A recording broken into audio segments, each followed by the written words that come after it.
gente está iniciando uma nova etapa no curso. A gente está vendo uma extensão do modelo entidade relacionamento, que é chamado de modelo entidade relacionamento estendido. Eu vou iniciar essa nova etapa fazendo uma pequena revisão do que a gente viu do modelo entidade relacionamento, né? O modelo de relacionamento ele foi proposto por Peter Chen em 1976 para representar os dados do mundo real através das definições de entidade e os relacionamentos que tem entre as entidades.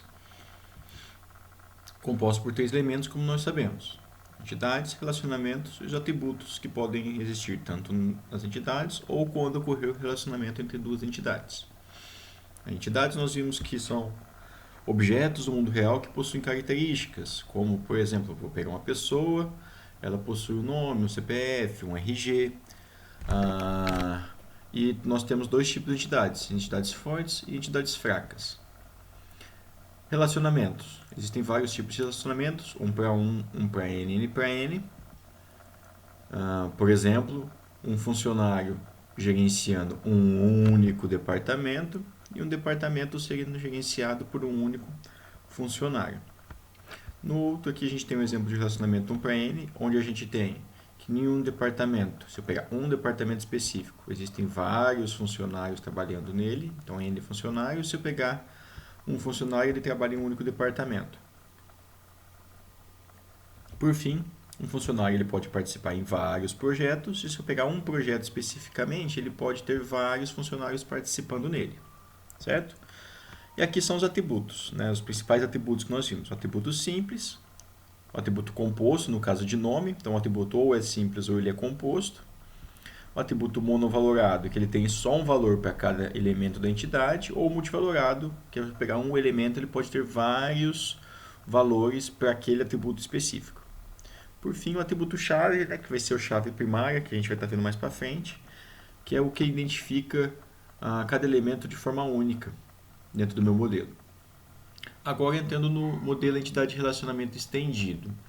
Esse modelo de entidade de relacionamento estendido, ele vai trabalhar com a parte de hierarquia, que a gente vai estar esse nosso primeiro assunto, e com agregação. O modelo entidade de relacionamento estendido. Ele incorpora conceitos semânticos criados depois do modelo entidade de relacionamento, como os conceitos de subclasses, superclasses e herança. E aí a gente pode fazer generalização e especialização, e a gente tem algumas restrições com relação à generalização e especialização. Isso é o assunto antes da agregação que a gente vai estar vendo. Com relação às subclasses, superclasses e herança. Isso é um pouco do que veio da orientação a objeto, que vocês vão estar vendo no ano que vem. Em muitos tipos existem numerosos subgrupos que são significativos e precisam ser representados explicitamente. Então, vamos supor uma entidade empregado. Eu posso ter alguns subgrupos, como dentro de empregados eu posso ter secretários, técnicos, engenheiros e gerentes.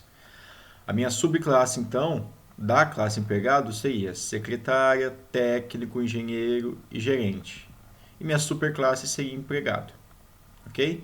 Então eu tenho que, de empregados, eu tenho outras subclasses. Minha superclasse, então, que seria minha classe pai, seria a classe empregado. Minhas classes filhas, que seriam subclasses, secretário, técnico, engenheiro e gerente. Uma subclasse, ou seja, minha classe filha, vai herdar todos os atributos que a entidade pai possui, tá? Assim como os relacionamentos que ela possui também. Uma subclasse, aí a subclasse pode possuir, aliás, atributos próprios dela, que a classe pai não vai ter, e relacionamentos específicos. Então, repare bem esse diagrama. A gente tem o empregado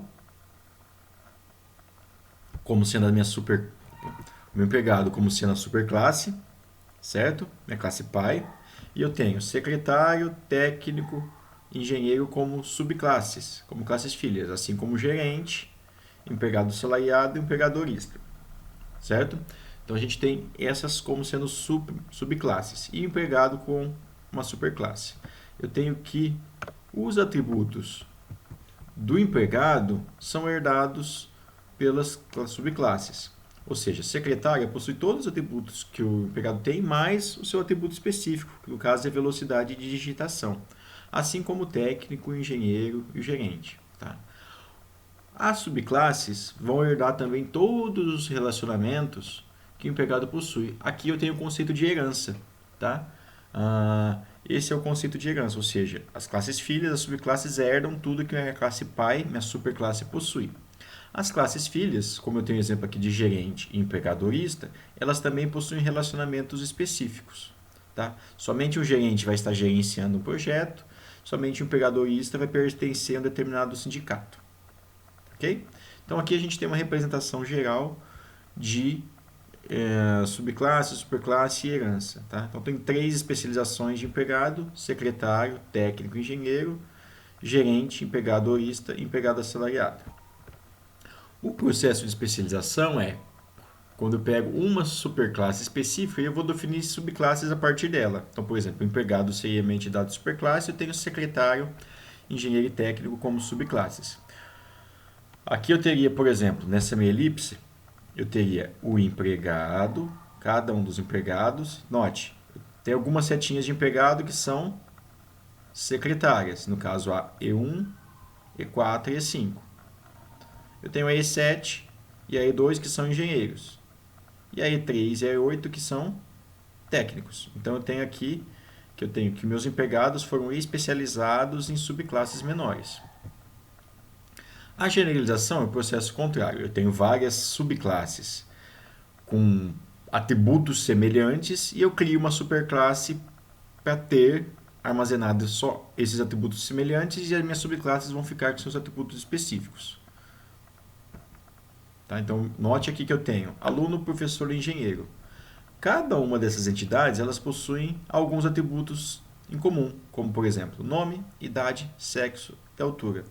Esses atributos todos eles vão ser generalizados para a entidade pessoa, que será a minha superclasse. Agora, os atributos específicos vão ter somente os atributos específicos de cada uma das minhas subclasses. Esse é o processo de generalização, que é o contrário da especialização. Isso vai depender de como que eu faço a minha leitura.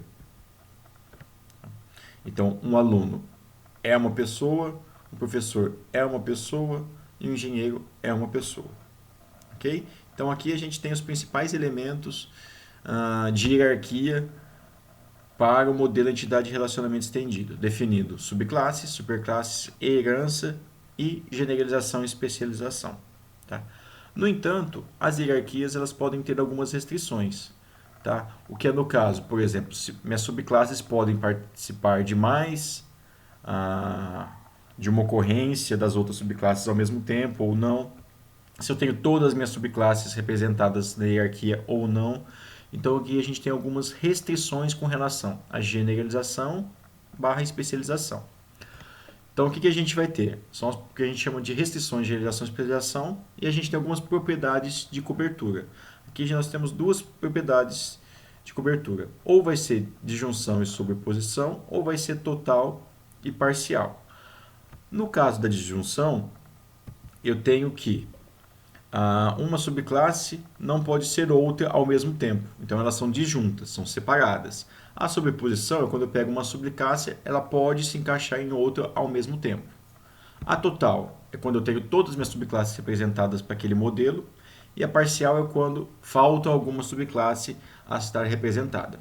Então imagine que eu tenho essa minha hierarquia pessoa, a pessoa com relação ao gênero, ou ela vai ser homem ou ela vai ser mulher. Então eu tenho minha totalidade, então aqui eu vou representar com total ou parcial no primeiro caso, eu tenho minha totalidade das subclasses representadas, certo?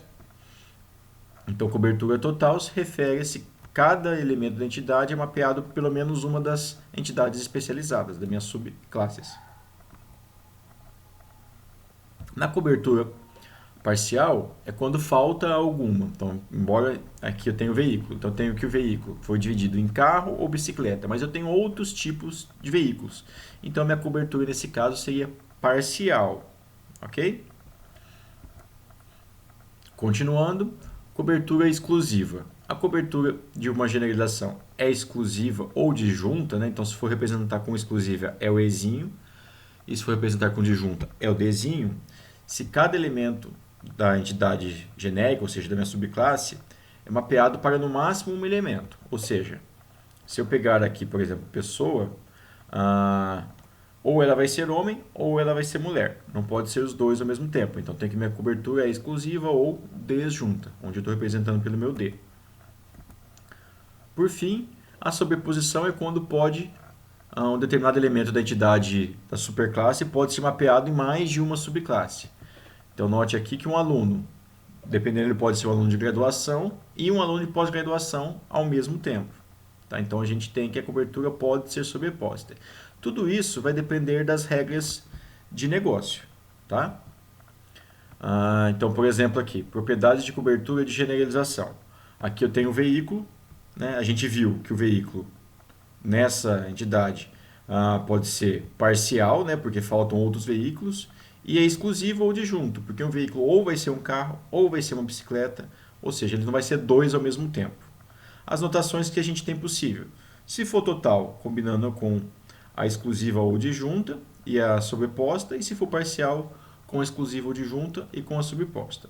O padrão é a gente ter total e exclusiva, caso nós não colocamos nada. Então imagine que a gente tem agora esse diagraminha aqui. Tá? A gente tem algumas suposições. Só existem jogadores de futebol ou tênis, ou seja, só estou representando esses dois tipos, não vão ter outros tipos. E pode ter jogadores que jogam